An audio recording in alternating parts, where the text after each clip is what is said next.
Bonjour, cette courte vidéo a pour but de vous aider à apprendre comment séparer vos comptes en ligne de ceux de votre partenaire ou ex-partenaire après une rupture.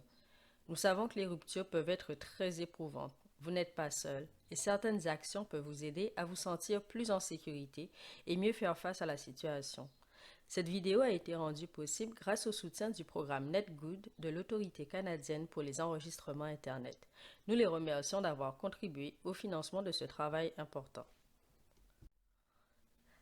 Avant de commencer, Hébergement Femmes Canada reconnaît que son bureau est situé sur le territoire traditionnel et non cédé du peuple Anishinaabe, également connu sous le nom d'Ottawa.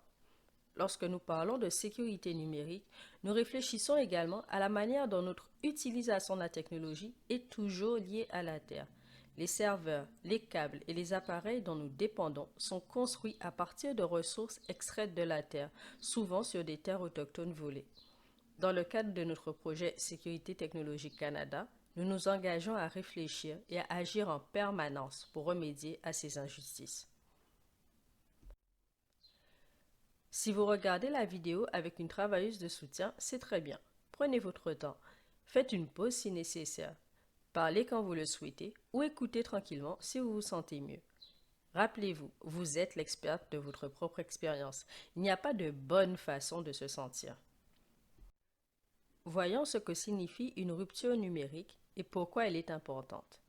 Une rupture numérique consiste à séparer votre vie en ligne de votre partenaire ou ex-partenaire. Il s'agit de sécuriser vos comptes, vos appareils et vos informations de la même manière que vous fixez des limites dans la vie physique. Même après la fin d'une relation, certaines personnes utilisent des outils numériques pour continuer à surveiller, envoyer des messages ou contrôler leur ex. Ce n'est pas acceptable. Voici quelques exemples de ce que cela peut donner. Ils ont toujours accès à un ancien courriel et peuvent lire vos messages ou réinitialiser vos mots de passe.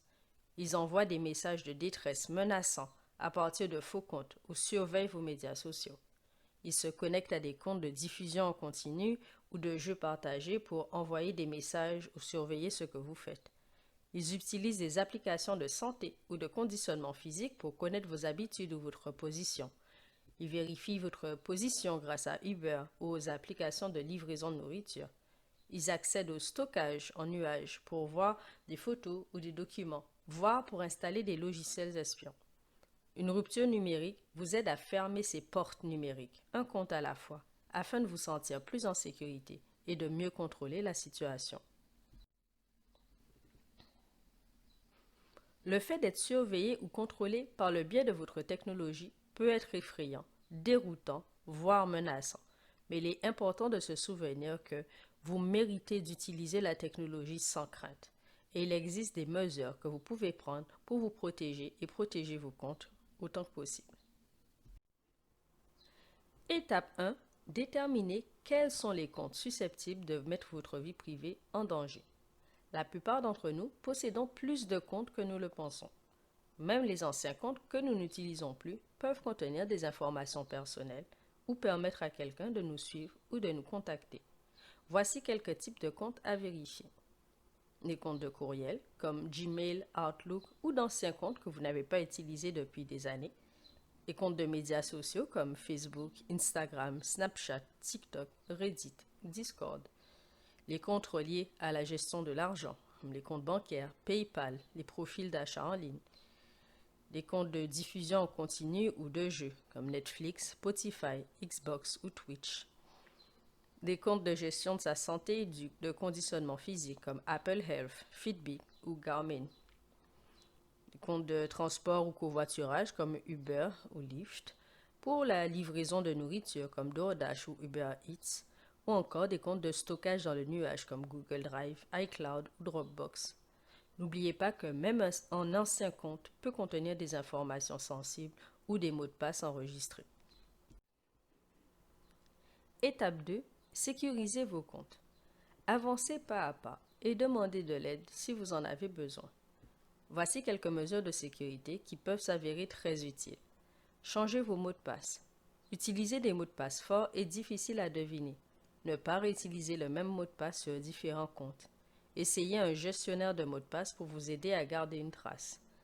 Vérifiez les options de récupération. Assurez-vous que les adresses courriel ou les numéros de téléphone de secours sont bien les vôtres. Modifiez les questions de sécurité que votre ex pourrait connaître. Ajoutez l'authentification à deux facteurs. Cela permet d'ajouter une deuxième couche de protection, comme un code texte ou une application. Utilisez aussi des options auxquelles votre ex n'a pas accès. Et enfin, déconnectez-vous des appareils inconnus. De nombreuses applications indiquent quels appareils sont connectés. Regardez par exemple dans Réglages, Sécurité, Appareils. Se déconnecter de tout ce que vous ne reconnaissez pas et vérifier les règles de transfert dans votre boîte courriel. Pensez également à désactiver le partage de votre localisation. Vérifiez les paramètres de votre téléphone et des applications telles que Maps, Trouver mon iPhone, Snapchat et les applications de conditionnement physique. Rendez vos médias sociaux privés. Enlevez de vos contacts les personnes susceptibles de partager des informations avec votre ex. Soyez prudente avec les amis communs et sauvegardez tout ce dont vous pourriez avoir besoin comme preuve. Supprimez aussi les modes de paiement enregistrés dans vos comptes. Supprimez les cartes de crédit enregistrées dans les applications comme Uber ou de livraison de nourriture ou de magasinage.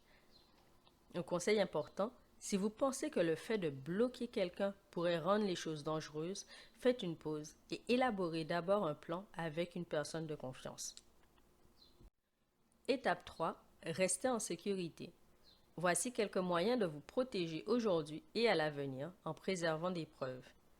Tout d'abord, gardez un œil sur vos comptes.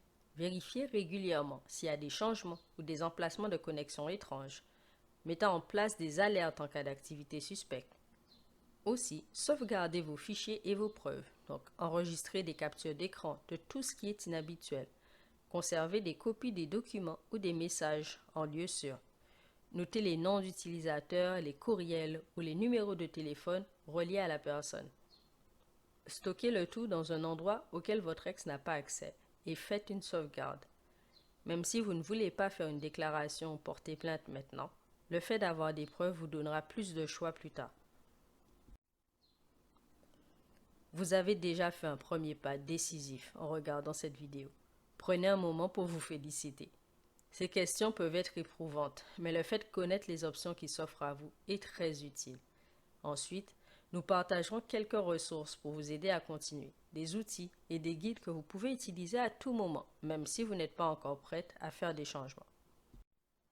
Avez-vous entendu parler de sécuritétech.ca? Il s'agit d'un excellent site web qui propose des outils utiles pour renforcer la sécurité en ligne. Voici ce que vous y trouverez. Des guides étape par étape pour protéger vos comptes et les paramètres de votre téléphone.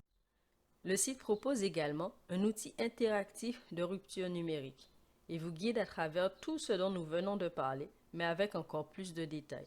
Vous n'avez pas besoin de vous y connaître en technologie pour l'utiliser. Vous trouverez également des conseils de sécurité en cas d'abus, de traque ou de harcèlement en ligne. Aussi des listes de contrôles simples pour rendre vos appareils et vos comptes plus confidentiels. Vous aurez également accès à des conseils pour recueillir des preuves en toute sécurité. Et une section spéciale « Sécuriser votre technologie » qui vous aide à rendre vos appareils plus sécuritaires, même si vous n'êtes pas spécialiste en la matière. Avant de terminer, parlons brièvement de ce que vous pouvez faire ensuite. Premièrement, vous n'avez pas besoin de tout faire en même temps. Est-ce que j'ai appris aujourd'hui une seule chose que j'ai envie d'essayer? Comment changer un mot de passe? Vérifier un ancien compte ou visiter le site sécuritétech.ca. Même un petit pas est une grande victoire. Deuxièmement, si vous travaillez avec une personne de confiance, vous pouvez élaborer ensemble un plan simple. Choisissez les étapes qui vous semblent les plus appropriées et sautez ce qui ne l'est pas. Troisièmement, il est toujours bon de demander de l'aide. Des personnes et des outils sont là pour vous soutenir. Vous n'êtes pas seul. Merci d'être là et de faire ce pas courageux pour en savoir plus sur la sécurité technologique. Cela peut sembler beaucoup, mais vous avez maintenant plus de connaissances et plus de pouvoir pour faire face à la situation. Vous êtes forte, vous avez des choix et vous méritez de vous sentir en sécurité, en ligne et partout. Rappelez-vous, vous pouvez consulter le site sécuritétech.ca. Vous pouvez demander de l'aide d'une travailleuse de soutien. prenez les choses une étape à la fois. Et vous avez déjà fait le premier pas aujourd'hui. Il y a de quoi être fier. Merci encore et prenez soin de vous.